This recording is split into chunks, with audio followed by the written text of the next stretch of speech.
தனது தொகுதி மக்கள் எதை விரும்புகிறார்களோ அதை மட்டுமே செய்யப் போவதாக காட்பாடி திமுக வேட்பாளர் துரைமுருகன் தெரிவித்தார். வேலூர் மாவட்டம் காட்பாடி சட்டமன்ற தொகுதி திமுக வேட்பாளர் துரைமுருகன் வள்ளிமலை, மேல்பாடி உள்ளிட்ட பல்வேறு பகுதிகளில் தேர்தல் பிரச்சாரம் மேற்கொண்டார். அப்பொழுது ஏராளமான பொதுமக்களும் பெண்களும் அவருக்கு உற்சாக வரவேற்பளித்தனர்.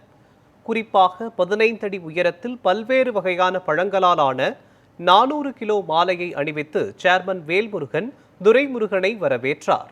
அப்பொழுது பொதுமக்களிடையே பேசிய அமைச்சர் துரைமுருகன் தனது தொகுதி மக்களுக்கு எது நன்மையோ அதையே தான் செய்வேன் என்றும் மக்களிடையே இருப்பேன் என்றும் வாக்குறுதியளித்தார். ஸ்டாலின் அவர்களின் தலைமையிலான 5 ஆண்டு கால ஆட்சியில் செயல்படுத்தப்பட்ட திட்டங்கள் மற்றும் இனி வரவிருக்கும் புதிய திட்டங்கள் மக்களுக்கு பயனுள்ளதாக இருக்கும் என தெரிவித்தார்.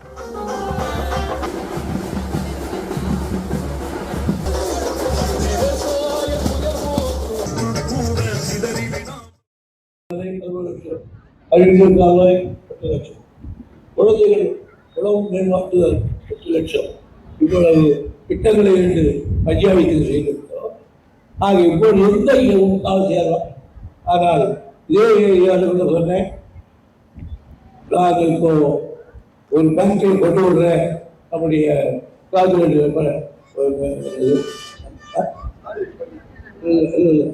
பகிமண்டலத்தில் அப்படின்னு சொன்னேன். ஆனால் தாய்மாரெல்லாம் எல்லாரும் பயன்படுங்க. அப்படியெல்லாம் மக்கள் அன்னைக்கு செய்யணும். ஆனால் இன்னைக்கு நான் இருக்கிறத விட சென்ட்ரல் கவர்மெண்ட்டை பர்மிட் கொடுக்க மாட்டேங்கிறான்.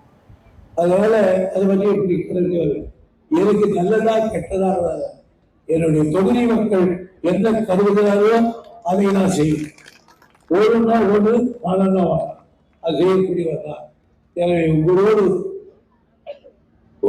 வழங்குவர், 71 உங்களோடு வழங்குவர், உங்களோடு வாழ்ந்தவர், வாழ்ந்து கொண்டு விட்டவர். இப்படிப்பட்ட நிலையில் கிடையாது. ஒன்றிய துறை சட்டத்திலே பார்க்க வைக்கும்படி உங்களை அமைத்த பணியோடு கேட்டுக்கொள்கிறேன். தாய்மார்களுக்கு ஆட்சியாக காட்சி மாறி இருக்கிறது. நினைவு கொள்வார்கள். இது 5000 ரூபாய் சிலருக்கு வந்திருக்கிறது. உடனே நாங்களே பேசணும். சிலருக்கு போயிருக்கு, சிலர் போகவில்லை என்று உடனே கருத்து சொன்னார். தேர்தல் முடிந்தவுடன் எல்லா தாய்மார்களுக்கும் அந்த 5000 ரூபாய் போய் சேரும் என்று தெரிவித்திருக்கிறார்.